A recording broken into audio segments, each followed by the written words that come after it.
नमस्कार दोस्तों, 1% improvement channel में आपका स्वागत है। मेरा एम यह है कि मैं और जितने भी स्टूडेंट हैं वो डेली 1% इम्प्रूवमेंट करें। आज हम स्टूडेंट के कुछ प्रॉब्लम देखते हैं कि जैसे ही स्टूडेंट का एग्ज़ाम ओवर होता है, वो ये बोलते हैं भैया देखो 10 नंबर का क्वेश्चन छूट गया। देखो भैया ये क्वेश्चन का सॉल्यूशन मुझे आता था लेकिन वहाँ पे मैं करके नहीं आया। और कभी कभार आंसर लिख कर भी आया लेकिन फिर भी हमको उसके पूरे नंबर नहीं मिले। तो इन प्रॉब्लम को हम वन बाय वन सोल्व करते हैं। फर्स्टली कि बोर्ड में हम आंसर को कैसे लिखें ताकि हमें मैक्सिमम मार्क्स हम गेन कर पाएँ। जितनी हमारी नॉलेज थी उतने हम नंबर हमारे को मिल गए। ठीक है, तो फर्स्ट पॉइंट आप एक काम कर सकते हो, एक कॉपी और एक पेन साथ में लेके बैठो और जो भी की टॉपिक हैं उनको लिखते रहो। तो फर्स्ट टॉपिक है हमारा फर्स्ट 15 मिनट का सही उपयोग। जो शुरुआत के जो 15 मिनट होते हैं वो बहुत ज़्यादा इम्पोर्टेंट होते हैं। उन 15 मिनट में हमें ये करना होता है कि अगले 3 घंटे में हमें किस तरीके से अपने टाइम को यूटिलाइज करना होगा।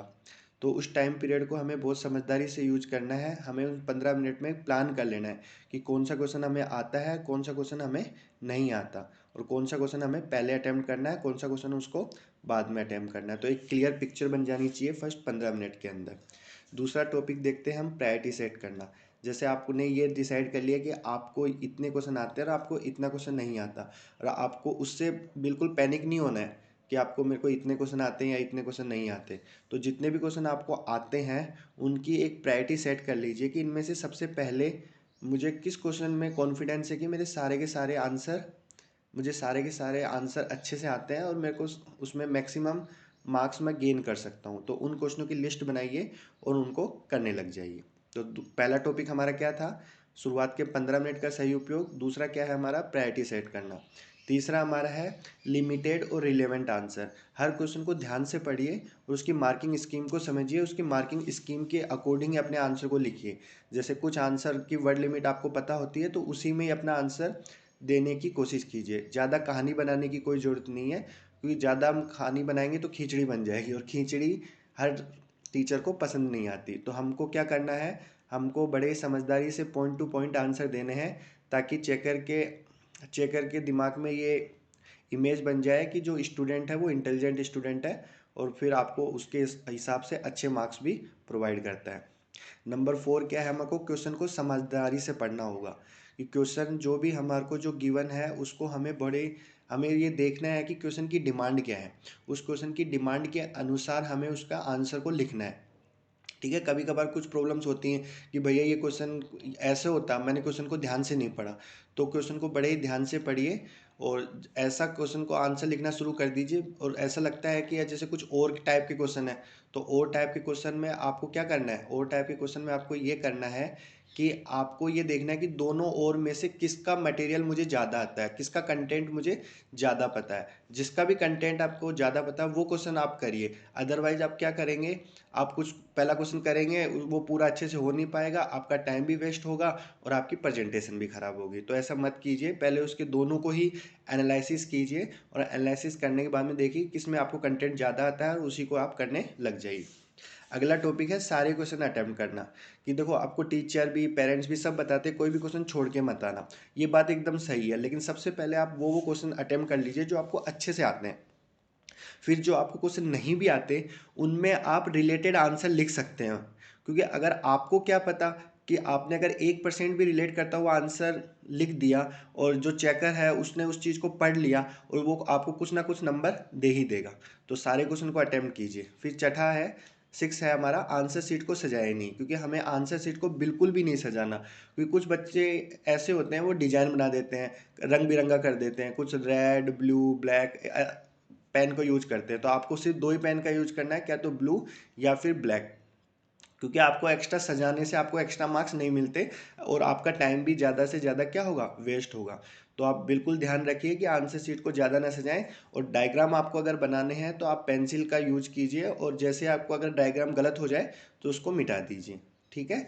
अगला 7 पॉइंट है हमारा, वर्ड्स के बीच में प्रॉपर स्पेस रखें। क्योंकि जब आप शुरुआत में आप लिखना शुरू करते हैं तो आप बड़ा सुंदर सुंदर लिखते हैं, फिर लास्ट में टाइम कम होता है तो हम बड़ा ही फास्ट लिखते हैं, और बड़े फास्ट लिखने की वजह से हमारा हैंड राइटिंग बहुत ख़राब हो जाती है। और लास्ट में अगर आपने कुछ ऐसा कंटेंट भी लिखा है जो कंटेंट 1% भी मैच खाता है, लेकिन अगर एग्जामिनर को या चेकर को समझ में ही नहीं आया कि आपने क्या लिखा है, तो आपको मार्क्स नहीं मिलेंगे उसके लिए।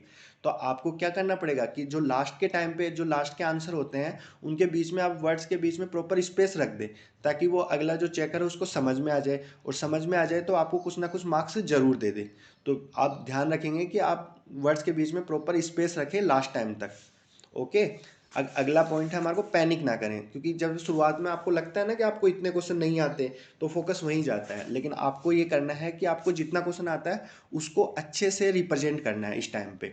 तो आप देखेंगे जैसे भी कुछ बच्चे क्या करते हैं कि पैनिक की वजह से मुझे ये क्वेश्चन नहीं आता, ये क्वेश्चन नहीं आता, मेरी इतनी परसेंटेज नहीं बनेगी, पैनिक की वजह से जो क्वेश्चन आता है उसकी उसको भी वो गलत कर देते हैं। तो आपको क्या करना है, आपको बिल्कुल ऐसा नहीं करना है। आपको जो क्वेश्चन आते हैं उनको लिस्ट बना के प्रायोरिटी के अकॉर्डिंग उनको आंसर कीजिए, और लास्ट में जो कोई क्वेश्चन बच भी जाते हैं, जैसे आपने देखा होगा कि आपके अगर 3-4 क्वेश्चन बच भी गए, तो आप देखोगे आपको जो क्वेश्चन आते हैं उनकी वजह से आपका कॉन्फिडेंस बूस्ट हो गया, और कॉन्फिडेंस बूस्ट की वजह से आप 1-2 क्वेश्चन और एक्स्ट्रा कर देंगे, और 1-2 क्वेश्चन और एक्स्ट्रा कर देंगे तो 1-2 क्वेश्चन अगर आपका छूट भी गया है तो कोई बड़ी बात नहीं है। तो उसके बारे में बिल्कुल पैनिक नहीं करना, बिल्कुल टेंशन नहीं लेना। अगला पॉइंट है आंसर शीट चेक करना। कुछ स्टूडेंट होते हैं वो कुछ क्वेश्चन को मार्क कर देते हैं कि हम लास्ट में कर लेंगे, लेकिन ऐसा नहीं होता। लास्ट में कुछ बच्चे ने फिर बच्चा लास्ट में पीछे जाता ही नहीं है, या जाता भी है तो उसके दिमाग में ऐसा होता है कि ये तो मैंने कर दिया। लेकिन आपको आंसर शीट को बार बार में चेक करते रहना चाहिए कि ये क्वेश्चन मैंने कर लिया और इस क्वेश्चन को मैंने छोड़ा है, तो मैं लास्ट में अटेम्प्ट करूंगा।